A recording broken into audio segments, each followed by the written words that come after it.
At 9 o'clock at night, my phone buzzed against the kitchen table while I was closing out a client's ledger on my laptop.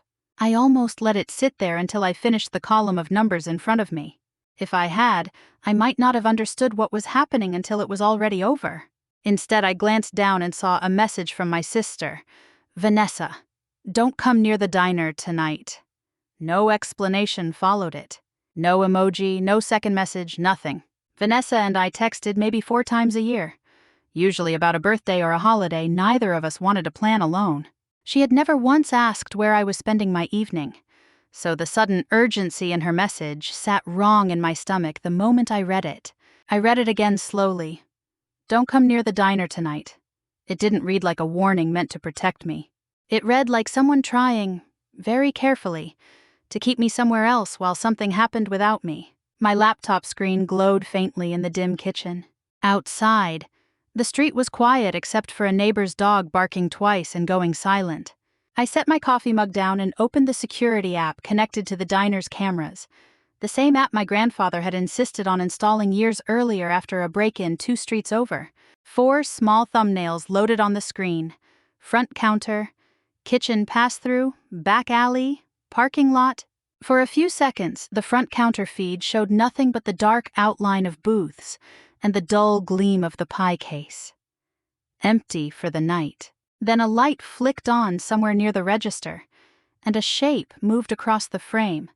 Too tall to be Denise, our head cook, who always locked up alone by 8. I switched to the parking lot camera. 2 vehicles sat under the streetlight that faced Maple Street. My father's gray pickup, my mother's sedan parked crooked beside it. Like whoever pulled in hadn't planned on staying long, or hadn't cared how it looked. That was when Vanessa's message finally made sense to me. She hadn't sent it to protect me from anything. She'd sent it because they didn't want me there. My name is Nora Bishop, and by the time I turned 26, I had already learned something about my family that most people take decades to figure out, if they figure it out at all. In our house, attention wasn't something you earned by being reliable. It was something you earned by being loud. I closed the laptop, grabbed my keys off the counter, and called Marcus Hale before I even reached my car. He didn't pick up, so I left a message telling him I thought someone might be inside the diner without authorization, and that I needed him to call me back the moment he heard this. Then, sitting in the driver's seat with the engine still off, I did something I probably should have done first. I called the non-emergency line for the Asheville Police Department and reported a possible trespassing situation at a business I owned, gave the address, and asked for someone to be sent out to check. The woman on the line told me an officer would head that way when one was available. It wasn't the dramatic response I might have imagined watching something like this happen to someone else. But it was real. It was documented, and it was something. I wasn't going to sit at my kitchen table hoping the problem solved itself before I got there. I pulled out of the driveway and turned toward Haywood Road, the route that cut across town toward the diner. My hands were steady on the wheel, which surprised me a little. Somewhere underneath the calm, my mind kept circling back to one question, the same one I'd been avoiding for weeks without admitting it to myself. If my parents and my sister were standing inside the Blue Kettle Diner right now, at 9 o'clock at night, with the lights off to everyone else in the neighborhood, what exactly did they think they were going to get away with before I found out? The drive usually took 18 minutes. That night it felt longer. Every red light stretching past what I remembered them ever taking before. I thought about the diner the way it had looked the last time I stood behind the counter. The chrome edge of the pie case catching the afternoon sun. My grandmother's handwriting still taped under the register from a system she'd built decades before either of my parents had shown any interest in learning it. I thought about the fact that no one in my family had asked me a single real question about that diner since the day my grandfather's will was read out loud in Marcus Hale's office.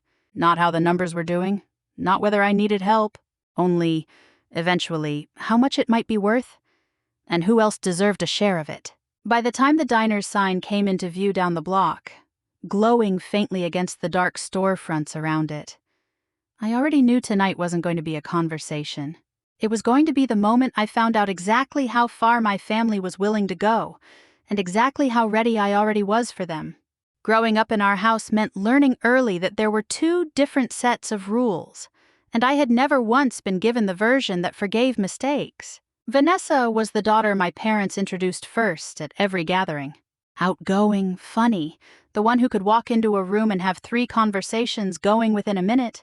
My parents called her a natural. When she stumbled, they called it a phase. When I stumbled, they called it a pattern they needed to correct before it became a habit. I didn't resent her for being loud. I resented that being quiet, in our house, was treated like a character flaw instead of a personality.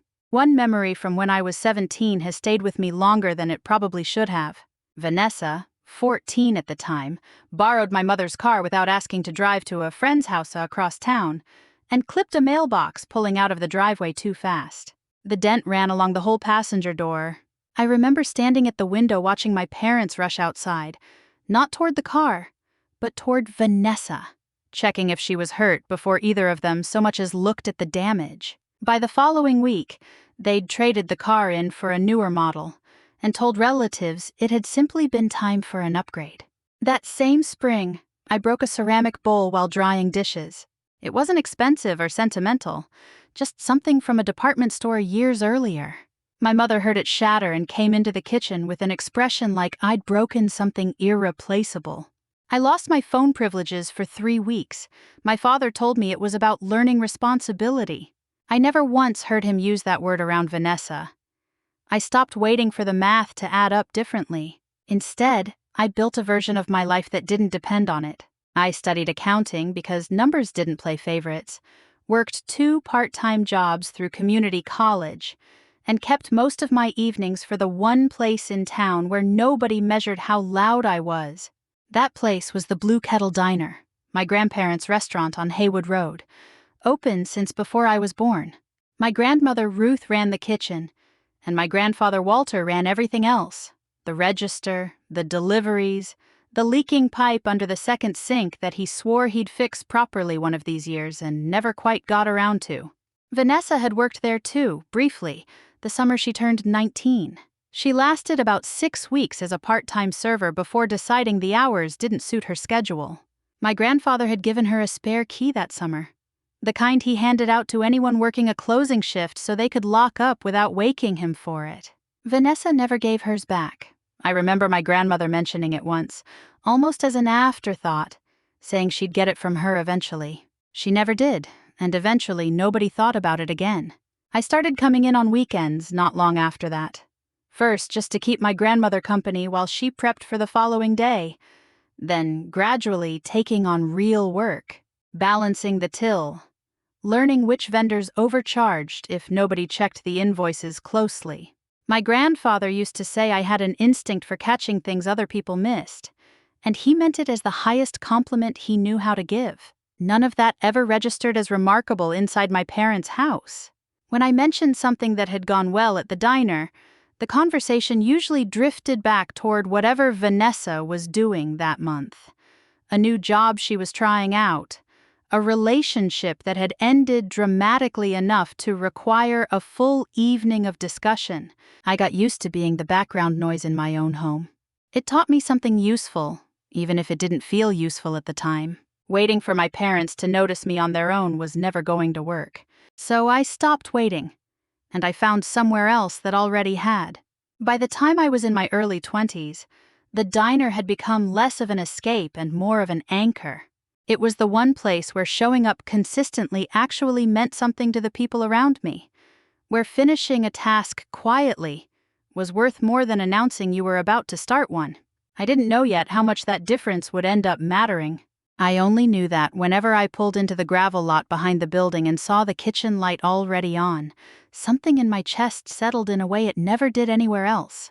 What I didn't fully understand back then was that my grandparents had been paying close attention the entire time, quietly noticing exactly who kept showing up and exactly who had stopped. The Blue Kettle Diner sat on the corner of Haywood Road and a side street that didn't get much traffic except for regulars who knew exactly where they were going. From the outside, it looked like most diners that had been standing since the 70s. Chrome trim along the windows, a hand-painted sign my grandfather had touched up himself every few years instead of replacing it. Inside, It smelled like coffee and griddle grease and, on Sunday mornings, cinnamon from whatever my grandmother had baking before the doors even opened. My grandmother Ruth ran the kitchen the way some people run an orchestra, without raising her voice, without ever seeming rushed even when the whole counter was full. She taught me how to crack an egg with one hand before I was tall enough to see over the flat top without standing on a crate. She never made a lesson feel like a lesson. She'd just hand me something to do and let me figure out the rest, correcting me with a small shake of her head instead of a lecture. My grandfather Walter handled everything else: the deliveries, the register, the ongoing argument he had with the walk-in cooler's compressor, which he was convinced was original to the building, and refused to replace out of what I eventually understood was sentiment rather than practicality. He didn't talk much, but when he did, it usually landed. One afternoon, I spent almost 2 hours trying to get the old espresso machine behind the counter working again after it started leaking from the base. My grandfather could have called someone. Instead, he set a toolbox next to me, told me where the manual was if I needed it, and went back to restocking napkin dispensers like he had complete confidence I'd manage on my own. When I finally got it running again, steam hissing clean through the wand for the first time in weeks, he walked over, looked at it for a second, and said, "You finish what you start. That's worth more than people think." Then he went back to the napkins like it was nothing. It wasn't nothing. I've carried that sentence around for years. Denise Okafor had been the diner's head cook for over 2 decades by the time I was old enough to work a real shift there. She'd started under my grandmother back when the menu still had rotary phone prices. And somewhere along the way, she'd stopped being an employee in any way that mattered and started being family. The kind you choose rather than the kind you're assigned at birth. Denise was the one who taught me how to read a walk-in ticket during a rush without freezing up, and the one who noticed, long before I said anything out loud, that I never talked about my parents unless someone asked directly. "They don't come around much," she said to me once, not unkindly, just stating something she'd clearly clocked a while back. "They're busy," I told her, which wasn't really true, and she let it go without pushing, the way people do when they already understand more than they're saying. None of my visits to the diner ever felt like an obligation. If anything, the drive there was the calmest part of most weeks I had. My grandfather would point out which regulars had switched their order that month. My grandmother would set aside a plate for me without asking if I wanted one. And for a few hours at a time, I wasn't the quiet daughter who got overlooked at home. I was just Nora, the one who showed up, the one who could be handed a task and trusted to finish it. As my grandparents got older, my visits turned into something more than company. My grandfather's hip started giving him trouble climbing the 2 steps up to the storeroom, so I began coming by more regularly to handle inventory counts and vendor calls he used to manage himself. None of it felt like a burden. If anything, those hours behind the counter, going through invoices with my grandmother humming something from the radio in the background, were some of the steadiest hours in my entire week. I didn't know it then, but every one of those ordinary afternoons was being noticed, tallied somewhere neither of us talked about out loud. My grandparents weren't the type to announce what they were thinking. They simply paid attention to who kept showing up year after year without ever being asked to. My grandmother Ruth passed first, quietly. After an illness she'd mostly kept to herself for longer than any of us realized. My grandfather Walter followed less than 8 months later, and something about the second loss felt heavier than the first. The way a building settles differently once you know it's missing a support it used to lean on.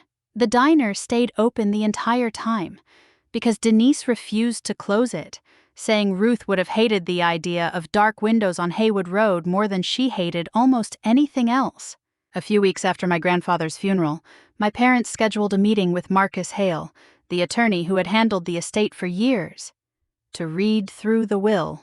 I remember sitting in his office on a gray Tuesday afternoon, the kind of light that made everything look a little flatter than it actually was. Vanessa sat beside me scrolling through her phone, glancing up occasionally like she was waiting for something more interesting to start.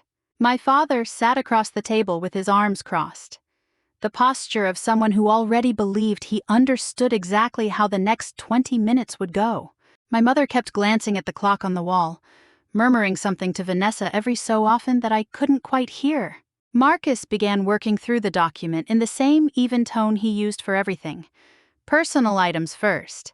A few small donations to local causes my grandparents had quietly supported for years without mentioning it to anyone. My parents barely reacted to any of that. Then he reached the section describing the diner, the building it sat in, and the accounts connected to running it.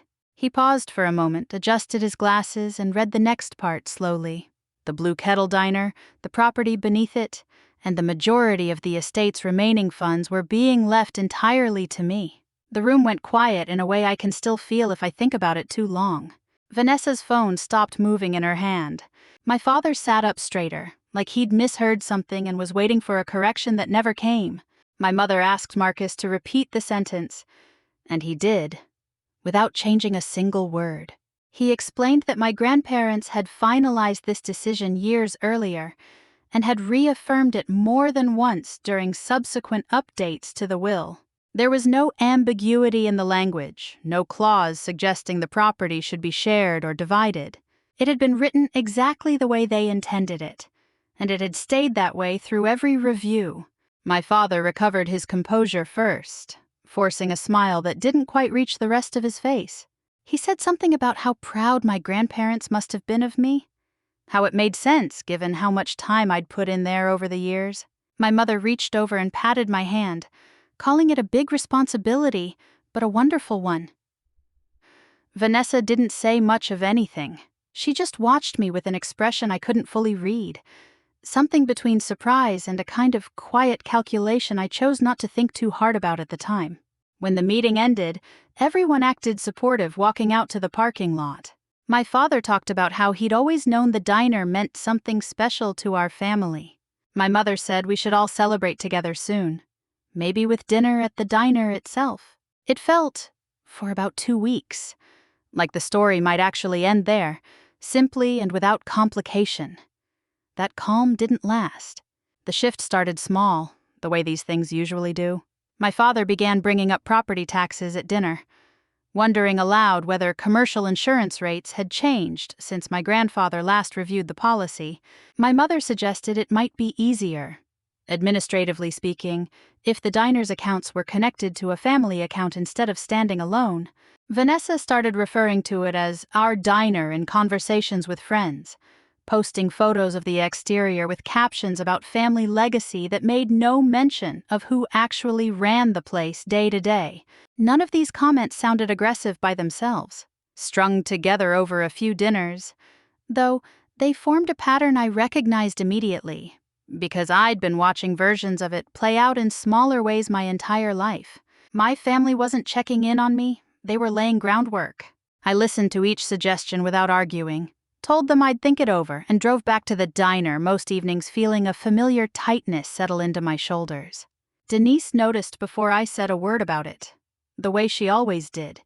She didn't ask what was wrong. She just started leaving the light on in the kitchen a little later than usual on nights she knew I might stop by after a long day, like she wanted me to know somebody was still there. The suggestions kept coming for another month, each one dressed up as something reasonable. My father started using the word modernize whenever the diner came up, saying the space could use fresh paint, updated signage, maybe a new logo that photographed better for people scrolling through a menu online before deciding where to eat. My mother framed everything in terms of family, telling me it might be nice if the diner felt like something everyone had a hand in, rather than something one person carried alone. Vanessa, who hadn't set foot behind that counter since her 6 weeks as a server years earlier, began telling people at parties that our family diner was due for a rebrand. Using the word our so naturally, it was clear she'd stopped thinking of it as anything else. I sat through each of these conversations without raising my voice, mostly because raising my voice had never gotten me anywhere in that house, and I didn't expect it to start working now. But I stopped believing, somewhere in that stretch of weeks, that any of it was really about paint or signage or logos. It was about control, dressed up carefully enough that objecting to it would make me sound unreasonable instead of them.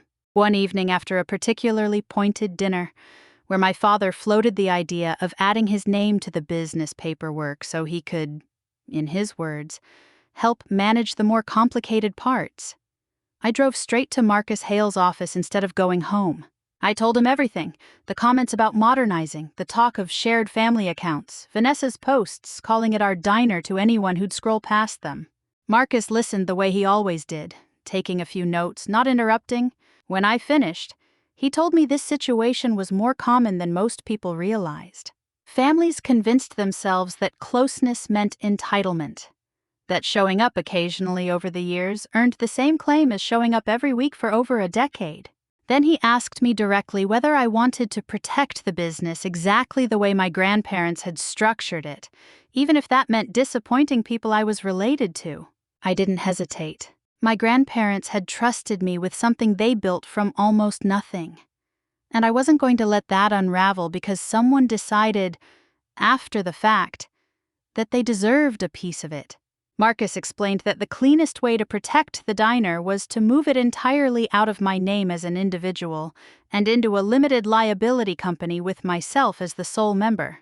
He walked me through what that meant in practice. We would draft a new operating agreement establishing me as the only owner with authority over decisions. We'd prepare a membership interest transfer agreement to formally move the business and its assets into the LLC. Once that was filed with the Secretary of State's office, the diner would legally belong to the company, not to me personally, and not to anyone else who might later claim a verbal promise had been made.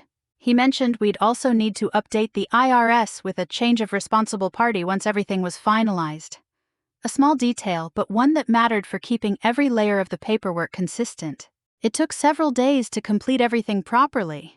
Marcus's office pulled the original property records, confirmed the business license, and drafted every document twice before either of us signed anything.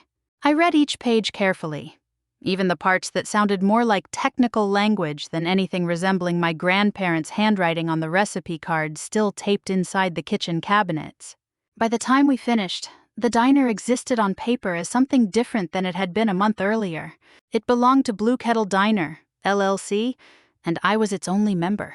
The filing was completed and confirmed exactly 1 year to the day after my grandmother's funeral, which felt less like a coincidence and more like something I'd chosen on purpose, even if I hadn't planned the timing consciously. That evening, I stopped by the diner after closing, when the dining room was empty except for the hum of the walk-in cooler and Denise finishing the last of the prep for the following morning. We didn't talk about paperwork or family politics that night.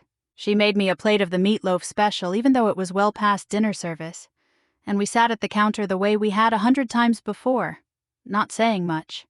The overhead lights dimmed to the setting my grandfather always used after close. For a couple of hours, none of the tension waiting for me outside that building existed at all. I remember thinking, driving home afterward, that whatever came next, at least the foundation underneath it was finally solid. I didn't know yet how soon I'd need it to be. I turned into the gravel lot behind the Blue Kettle Diner just after 9:30, and the first thing I saw stopped my hand halfway to the door handle. My father's gray pickup sat near the entrance, my mother's sedan beside it, and Vanessa's small hatchback pulled up onto the curb like she hadn't bothered parking properly. A folding ladder leaned against the front of the building, and 2 men in work vests stood on it, one of them holding a cordless drill against the top corner of the old hand-painted sign. My grandmother's name, the one my grandfather had touched up every few years without ever letting anyone else near it, was already half unscrewed from the brick. I sat there for a second longer than I meant to, just watching. Then I got out of the car. Denise was already standing by the kitchen door when I crossed the lot, arms folded, watching the men on the ladder with an expression I'd never seen on her before. "I called it in the second I saw the ladder," she said quietly as I reached her. "Officers on his way." I wasn't waiting around for anybody's permission to do that. My mother spotted me first. "Nora?" She said it like she was greeting me at a family dinner, not standing in a dark parking lot at almost 10 at night, while strangers pulled my grandmother's sign off the wall. "We didn't think you'd be coming by tonight." "Clearly," I said. My father walked over, hands in his jacket pockets, doing his best to look unbothered. "We're just modernizing it for you. Nora," getting ahead of things, "you're good with the numbers. You always have been, but running the front of house, dealing with vendors, rebranding, that's not really your strength. We're helping. You're taking my grandmother's name off the building, I said. That's not help. That's erasing her. Vanessa stepped closer, arms crossed, phone still in her hand like she'd been filming before I arrived. Don't be so dramatic, and it's a diner, not a shrine, and don't act like you built this place. You just happened to be the one who kept showing up. I kept showing up for 11 years, I said. You worked here for 6 weeks and never gave back the key. That landed harder than I expected. Vanessa's mouth opened, then closed again. And for a second she looked less certain than she had a moment ago.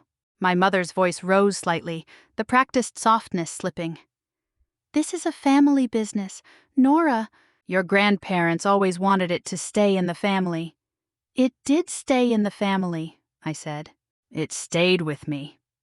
My father's tone hardened. You're 26 years old, managing a business on your own with no real support system. This is bigger than you can handle alone, whether you want to admit that or not.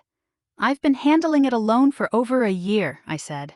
The only difference tonight is that you're standing in my parking lot at almost 10 o'clock trying to take my grandmother's name off a building you have no legal claim to. One of the men on the ladder paused, glancing between us, the drill still in his hand but no longer moving toward the sign. The other one climbed down a rung, clearly recalculating whether this was still a job worth finishing tonight. Headlights swept across the lot before anyone said anything else. A sedan pulled in slowly behind my car, and a moment later a marked patrol vehicle turned in right behind it. Marcus Hale stepped out first, a thin folder tucked under one arm, moving with the same unhurried calm he brought to every meeting I'd ever had with him. Officer Reyes followed a few steps behind, scanning the scene, the ladder, the half-removed sign, the small cluster of people standing too close together in the dark. My father's posture changed the instant he saw them. My mother went quiet. Vanessa lowered her phone completely, and for the first time since I'd pulled into the lot, nobody in my family had anything ready to say. Marcus stopped beside me, gave a short nod, and looked toward the men still standing near the ladder. I'd recommend everyone hold off on any further work here, he said, until ownership of this property has been clarified. My father let out a short laugh that didn't sound like it believed itself. This is a family matter. There's no reason for a lawyer to be standing in a parking lot at 10 at night. Marcus opened the folder without any urgency at all. I think you'll find there's every reason. Marcus pulled 2 printed documents from the folder and held them steady against the wind coming off the street. These are the filings recorded with the North Carolina Secretary of State's office, he said, his voice even, almost conversational, the same tone he used in his office over coffee. The Blue Kettle Diner, the building, the equipment, and the operating accounts were transferred into Blue Kettle Diner, LLC over a year ago. Nora is listed as the sole member. That means every decision about this property, including who does or doesn't have authorization to alter it, belongs to her alone. My father took a step closer, reaching for the papers, and Marcus let him take them. I watched his eyes move down the page, scanning, his jaw tightening slightly with each line. This doesn't mean anything, my father said, though his voice had lost some of the certainty it carried a few minutes earlier. Verbal agreements exist too. Your grandparents talked about this place staying in the family for years. They did, Marcus said, and it stayed with the one family member who has a documented, legal claim to it, and 11 years of consistent involvement in running it. Verbal expectations don't override recorded filings, Mr. Bishop. I understand that's frustrating to hear standing in a parking lot, but it's the law. Officer Reyes stepped forward then, addressing the 2 men still standing near the ladder rather than continuing the family argument himself. I'm going to need you both to stop what you're doing until ownership here gets sorted out properly. Can you confirm who hired you for tonight's job? One of the workers glanced nervously toward my father before answering. We were told this was a straightforward signage swap, paid cash, tonight only. Nobody mentioned anything about ownership being in dispute. It's not in dispute, Marcus said calmly. It's already settled. That's the point. Officer Reyes turned to my father directly. Sir, do you have any documentation showing you have authority to modify this property? Anything at all? My father didn't answer right away. The silence stretched long enough that it answered the question on its own. He looked at my mother, then at Vanessa, as if one of them might have something he didn't, some paperwork he'd forgotten about that would make all of this make sense. Neither of them said anything either. No, he finally said. Nothing in writing. Then I'm going to ask everyone not directly employed by the property owner to clear the lot for tonight.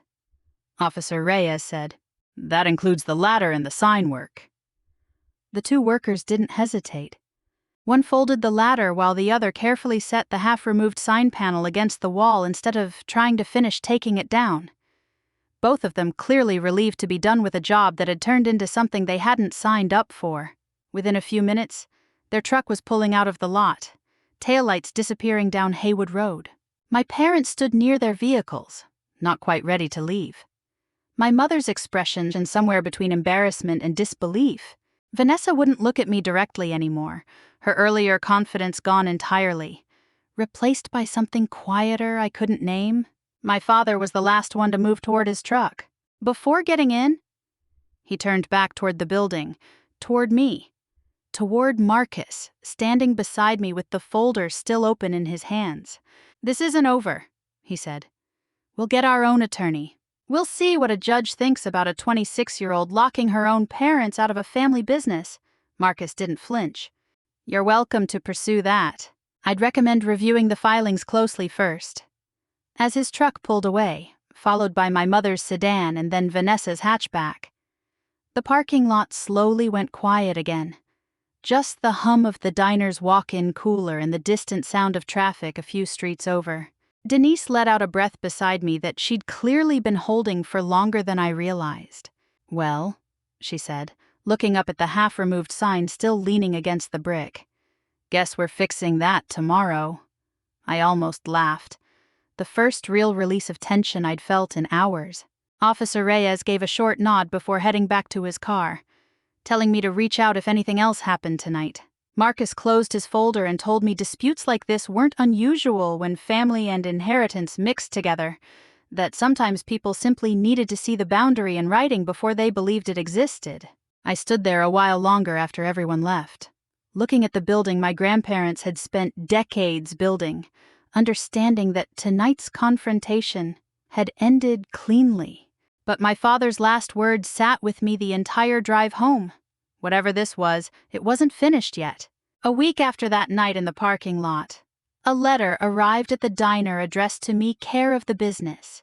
The return address belonged to a law firm downtown I didn't recognize, but I already knew who was behind it before I opened the envelope. My father had kept his word about getting his own attorney. The letter argued that my grandparents had always intended the diner to remain, in its language, a shared family legacy, and suggested that the LLC filing might not accurately reflect their true wishes at the time of the will. The tone was formal, careful, clearly written by someone who understood exactly how much pressure a piece of letterhead could apply without ever raising its voice. I read it once at the counter, the overhead light still on from the morning rush, and then scanned it and sent it straight to Marcus. He called within the hour and asked whether I still had access to my grandparents' old recipe box, the metal one Ruth kept on the shelf above the prep station. The one nobody had touched much since she passed except to move it slightly when we cleaned. I knew exactly the one he meant. I'd looked through it once after the funeral, mostly out of sentiment, and hadn't gone back since. That evening, after close, I lifted the tin down and went through it card by card. Recipes in my grandmother's handwriting, notes about which supplier had the best produce in October, a few faded photographs tucked between index cards. Near the bottom, folded twice, was a sheet of notebook paper I didn't remember seeing before. In my grandfather's handwriting, dated a little over 2 years before he passed. It read like something between a letter and a private note to himself. The kind of thing written more to settle his own thinking than to ever be read by someone else. He wrote about watching the diner over the years, about who showed up for early prep on cold mornings and who only came around when there was something to celebrate. Near the end, he wrote that the business should belong to whoever had proven, through years of ordinary effort rather than occasional enthusiasm, that they respected what it actually took to keep the doors open. My name was written directly beneath that line. I brought the note to Marcus the next morning.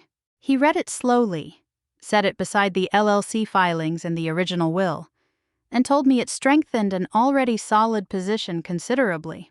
That afternoon, he sent a response to my father's attorney, including a copy of the note along with the recorded filings. The letter explained plainly that the trust and ownership structure were valid, that the will had been unambiguous, and that this new piece of evidence confirmed the decision had been deliberate rather than accidental.